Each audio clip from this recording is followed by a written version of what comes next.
اعوذ باللہ من الشیطان الرجیم بسم اللہ الرحمن الرحیم السلام علیکم ورحمۃ اللہ وبرکاتہ۔ میں امید کرتا ہوں کہ میری تمام بہنیں، تمام مسلمان بھائی جو یہ میری ویڈیو دیکھتے ہیں اللہ تبارک و تعالیٰ کے کرم سے ٹھیک ہی ہوں گے۔ تو دوستو، آج ہم ایک نئی ویڈیو لے کر آپ لوگوں کے لیے آئے ہیں۔ بہت ہی خاص ویڈیو ہے۔ اس ویڈیو کو دیکھنا بالکل بھی نہ بھولیے گا، آخر تک ضرور دیکھیے گا ہماری ویڈیو، انشاءاللہ آپ کو فائدہ ہی ہوگا۔ آج کی جو ویڈیو ہے بہت خاص، قرآن کریم کی آخری 2 صورتیں ہیں، اور قرآن کریم کی جو آخری 2 صورتیں ہیں ان میں جادو کا بتایا جاتا ہے کہ جب کسی مسلمان بھائی پر کوئی جادو کر دے، اس کی شہرت کو دیکھ کر، اس کے مال کو دیکھ کر، اس کے پاس بہت پیسہ ہو اسے دیکھ کر، کیونکہ آج کل جلنے والے جلتے ہی رہتے ہیں کہ فلاں بندہ سکون میں اپنی زندگی کیوں گزار رہا ہے، تو جب دیکھنے والے دیکھتے ہیں تو اور ان کا کوئی بس نہیں چلتا اس پر کہ وہ اس سے اپنا وہ مال لے لیں، تو پھر وہ کیا کرتے ہیں کہ اس پر جادو کرنا شروع ہو جاتے ہیں کہ تاکہ اس سے وہ مال چھن جائے اور وہ در و بدر ہو جائے، اس کے پاس مال ختم ہو جائے۔ تو اسی حوالے سے میں کچھ احادیث آپ لوگوں کے سامنے پیش کروں گا، سماعت فرمائیے گا۔ بیہقی رحمۃ اللہ علیہ نے دلائل نبوت میں اور کلبی رحمۃ اللہ علیہ کے واسطے سے ابو صالح سے، اور انہوں نے حضرت ابن عباس رضی اللہ تعالی عنہما سے روایت کیا ہے کہ حضور صلی اللہ علیہ وآلہ وسلم بہت سخت بیمار ہو گئے۔ 2 فرشتے حضور صلی اللہ علیہ وآلہ وسلم کے پاس آئے، ایک آپ کے سر کی طرف بیٹھ گیا اور دوسرا پاؤں کی جانب بیٹھ گیا۔ تو آپ جو پاؤں کی جانب بیٹھا ہوا فرشتہ تھا تو اس نے سر کی جانب بیٹھے ہوئے فرشتے سے پوچھا کہ تمہاری کیا رائے ہے؟ اس نے جواب دیا کہ بیمار ہیں۔ تو پاؤں کی جانب بیٹھنے والے نے سوال کیا انہیں کیا بیماری ہو سکتی ہے؟ تو اس نے جواب دیا ان پر جادو کیا گیا ہے۔ تو دوسرے فرشتے پوچھنے لگا کس نے ان پر جادو کیا ہے؟ تو اس نے جواب دیا لبید بن عاصم، ایک یہودی ہے، اس نے ان پر جادو کیا ہے۔ تو اس نے پوچھا وہ کہاں ہے؟ تو سرانے بیٹھنے والے فرشتے نے جواب دیا جادو ایک تسمے میں کیا گیا ہے جو فلاں کنویں میں ایک پتھر کے نیچے ہے، تم اس کنویں کے پاس جاؤ، پانی نکالو، پھر پتھر اٹھاؤ، پھر اس کھجور کے گابے کو نکالو اور اسے جلا ڈالو۔ جب صبح ہوئی تو آپ نے عمار بن یاسر کو چند صحابہ کے ساتھ بھیجا۔ وہ اس کنویں کے پاس آئے تو اس کا پانی اس طرح تھا جس طرح مہندی کا پانی ہوتا ہے۔ پھر انہوں نے چٹان اٹھائی، اس گابے کو نکالا اور اسے جلا دیا۔ اس میں ایک باریک ریشہ تھا جس میں 11 گریں لگی ہوئی تھیں۔ اسی حوالے سے حضور صلی اللہ علیہ وآلہ وسلم پر یہ دونوں صورتیں نازل ہوئیں۔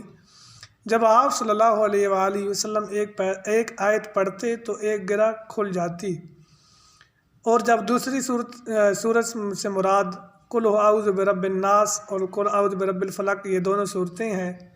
ہر ایک صورت کی دونوں صورتوں میں سے جب حضور ایک آیت پڑھتے تو وہ 11 گریں کھلتی جاتیں۔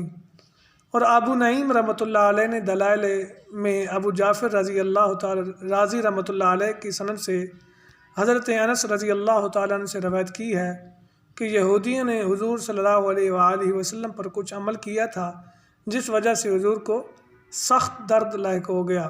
حضور کے صحابہ آپ کی خدمت میں حاضر ہوئے، انہوں نے گمان کیا کہ آپ کو کوئی مرض لگی ہے۔ جبریل امین حاضر ہوئے، دونوں صورتیں پیش کیں، حضور صلی اللہ علیہ وآلہ وسلم نے دونوں کے ساتھ دم کیا تو حضور صلی اللہ علیہ وآلہ وسلم ٹھیک ٹھاک صحابہ کے پاس تشریف لے آئے۔ صحیحین میں اس کی شاہد ہے، اس میں صورت کی نازل ہونے کا ذکر نہیں ہے۔ اور امام بغوی رحمۃ اللہ علیہ نے حضرت ابن عباس رضی اللہ تعالی عنہما اور حضرت عائشہ صدیقہ رضی اللہ تعالی عنہما کا قول نقل کیا ہے کہ ایک یہودی غلام حضور صلی اللہ علیہ وآلہ وسلم کی خدمت کرتا تھا۔ یہودیوں نے خفیہ سازش کی کہ وہ اس کے پیچھے پڑے رہے، یہاں تک کہ اس نے حضور صلی اللہ علیہ وآلہ وسلم کی کنگھی کے بال اور کنگھی کے چند دندانے حاصل کر لیے، یہودیوں کو دے دیے جنہوں نے جادو کیا۔ اس کا ذمہ دار لبید بن عاصم نے اپنے ذمہ لی، جو ایک یہودی تھا۔ تو یہ دونوں صورتیں نازل ہوئیں۔ امام بغوی رحمۃ اللہ علیہ نے اپنی سند سے حضرت عائشہ صدیقہ رضی اللہ تعالیٰ عنہ سے روایت کیا ہے کہ حضور صلی اللہ علیہ وآلہ وسلم بیمار ہوئے، یہاں تک کہ طبیعت یوں ہو گئی کہ آپ خیال کرتے تھے کہ میں نے یہ کام کر لیا ہے، حالانکہ آپ نے وہ کام نہیں کیا ہوتا تھا۔ اور آپ نے اپنے رب سے دعا کی، پھر فرمایا میں نے اپنے رب سے پوچھا تھا، اللہ تعالیٰ نے مجھے بتا دیا ہے۔ حضرت عائشہ رضی اللہ تعالیٰ عنہ عرض کی وہ کیا ہے؟ تو یا رسول اللہ صلی اللہ علیہ وسلم فرمایا میرے پاس دو آدمی آئے، ان میں سے ایک میرے سر کے پاس بیٹھ گیا اور دوسرا میرے پاؤں کے پاس بیٹھ گیا۔ ان میں سے ایک نے کہا کہ اس کو تکلیف ہے، دوسرے نے کہا اس پر جادو کیا گیا ہے۔ پہلے نے پوچھا کس نے جادو کیا ہے؟ تو دوسرے نے جواب دیا لبید بن عاصم نے اس پر جادو کیا ہے۔ پہلے نے پوچھا کس میں جادو کیا ہے؟ تو اس نے سارا ماجرا بیان کر دیا ہے۔ حضرت عائشہ صدیقہ رضی اللہ تعالی عنہ نے کہا یا رسول اللہ صلی اللہ علیہ وآلہ وسلم، وہاں تشریف لے گئے اور پھر حضرت عائشہ رضی اللہ تعالی عنہ کے پاس واپس آ گئے تو فرمایا اللہ کی قسم اس کا پانی ایسا تھا جیسے میں مہندی ڈالتا ہوں، اس میں مہندی ڈالی گئی ہو، اور اس کی کھجوریں ایسی تھیں جیسے شیاطین کے سر ہوں۔ تو دوستو عرض یہ کرنا چاہتا ہوں کہ یہ صورتیں جو دونوں نازل ہوئی ہیں، ان میں جادو کے بارے میں بتایا جاتا ہے کہ جب کسی آدمی پر جتنا بھی سخت جادو کیوں نہ کیا گیا ہو تو بندہ یہ دونوں صورتیں تلاوت کرے، ان کو اپنی زندگی کا معمور بنا لے، تو اللہ تبارک و تعالی ان کے کرم سے، ان صورتوں کی برکت سے آپ پر جو جتنا بھی سخت جادو کیوں نہ ہوگا اس کو دور کر دے گا۔ تو دوستو آج کی یہ ویڈیو، کیونکہ آج سوار کا دن ہے اور اس مہینے میں آج سوار کا دن ہے، تو یہ مہینہ بہت برکتوں والا ہے، ذی القعدہ کا مہینہ۔ اس مہینے میں حضور نبی کریم صلی اللہ علیہ وآلہ وسلم کثرت کے ساتھ حج کیے کرتے اور عمرہ بھی کیا کرتے تھے۔ تو یہ بڑی برکتوں والا دن ہے اور مہینہ بھی بڑی برکتوں والا دن ہے۔ اول آخر آپ نے اس طرح کرنا ہے کہ درود شریف پڑھنا ہے اور اپنے پاس پانی رکھ لینا ہے۔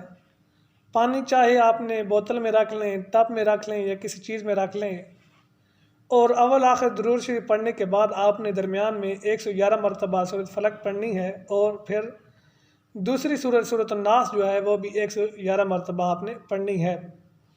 اس طرح آپ یہ عمل کریں گے تو اللہ تبارک و تعالی آپ اپنے کرم سے آپ کی تکلیف کو، آپ کی مصیبت کو، آپ کی پریشانیوں کو دور فرما دیں گے۔ کیونکہ آج کل جتنے بھی مسلمان ہیں، اللہ ہی جانے یہ دوسرے مسلمان بھائی کو تکلیف دینے میں کیوں لذت محسوس کرتے ہیں، کہ جب کسی مسلمان بھائی کو سکون میں دیکھتے ہیں، قرار میں دیکھتے ہیں، تو یہ بے چین ہو جاتے ہیں کہ اس کے پاس اتنی مال و دولت ہے، اس کے پاس سکون ہے، تو ہمارے پاس سکون کیوں نہیں ہے؟ ہم بے چینی کی زندگی کیوں گزار رہے ہیں، حالانکہ وہ تو سکون کی زندگی بسر کر رہا ہے۔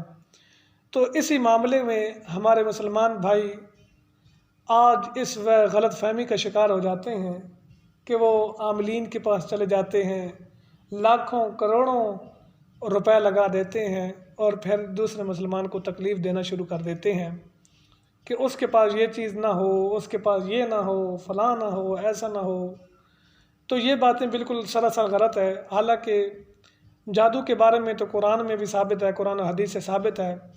نبی پاک صلی اللہ علیہ وآلہ وسلم نے فرمایا اس بندے نے شرک کیا کہ جس چیز کے ساتھ، جو چیز مجھ پر نازل کی گئی ہے اس کے ساتھ اگر اس نے جادو کیا تو یہ جادو کے معاملے میں بہت سخت وعیدیں بھی سنائی گئی ہیں، کیونکہ مسلمان بھائی کو تکلیف دینا کوئی اچھی بات تو نہیں ہے۔